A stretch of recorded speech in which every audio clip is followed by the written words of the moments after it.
अब बात सनातन और सियासत के उस डबल डोज की जिससे सरहद पार बैठे आतंक के आका बेचैन उठे हैं। दरअसल कश्मीर और पीओके को लेकर पाकिस्तान के नापाक इरादों से पूरी दुनिया अच्छी तरह से वाकिफ है। अब एक तरफ जगत गुरु रामभद्राचार्य ने पाकिस्तान से पीओके वापस लेने को लेकर जयपुर में बड़ी अपील की, तो वहीं यूनाइटेड नेशन में जम्मू कश्मीर को लेकर सुधांशु त्रिवेदी ने पाकिस्तान को जमकर लताड़ा।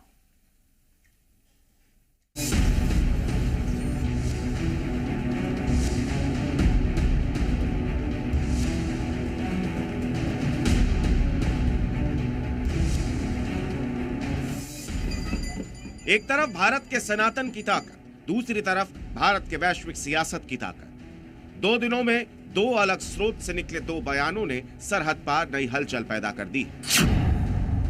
दहशत और मजहब की नींव पर खड़े पाकिस्तान के खिलाफ संदेश साफ है। ये वही पाकिस्तान है जो दशकों से अपने नापाक एजेंडे का एंडोर्समेंट कर रहा है, ग्लोबल लेवल पर भ्रम फैला रहा है, जिसके पीछे की वजह है पीओके और जम्मू कश्मीर पर जिन्ना लैंड का फर्जी दावा।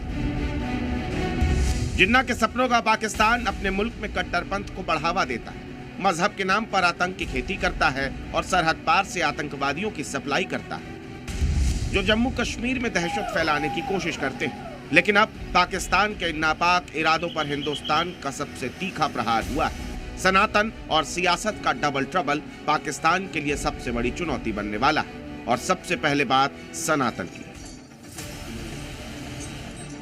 देश के 4 बड़े धर्म प्रचारकों में से एक और बीते 5 दशक में राम कथा का वाचन करने वाले जगत गुरु रामभद्राचार्य ने पाकिस्तान को लेकर बड़ा बयान दिया है।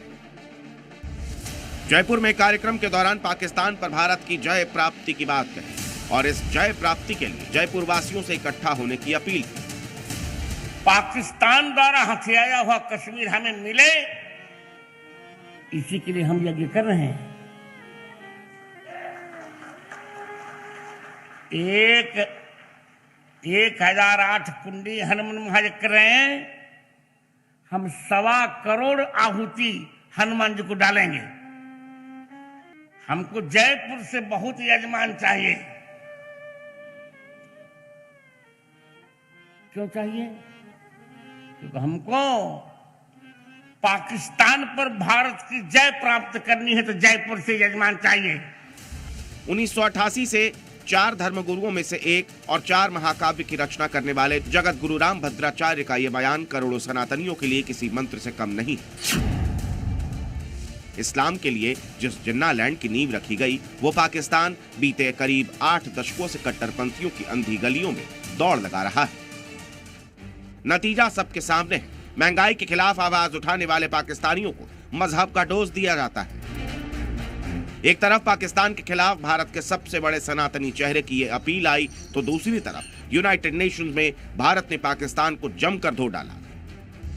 यूनाइटेड नेशंस में पीस कीपिंग ऑपरेशन पर चर्चा चल रही थी। पाकिस्तान ने मुद्दे को भटकाने के लिए जम्मू कश्मीर का जिक्र छेड़ दिया। सुधांशु त्रिवेदी ने राइट टू रिप्लाई करते हुए पाकिस्तान को जमकर लताड़ा और साफ किया कि पाकिस्तान ने एजेंडे को भटकाने की कोशिश की। दरअसल जम्मू कश्मीर में बहाल होते लोकतंत्र से जिन्ना लैंड बौखलाया हुआ है। सरहद पार से लगातार आतंकवादियों को दहशत फैलाने के लिए भेजा जा रहा है, लेकिन आतंक के आका अपने नापाक मंसूबों में कामयाब नहीं हो पा रहे हैं। इसी बौखलाहट का नतीजा है कि एक बार फिर यूनाइटेड नेशन में भारत के खिलाफ भ्रम फैलाने की कोशिश की गई, जिसका करारा जवाब तुरंत भारत की तरफ से दिया गया।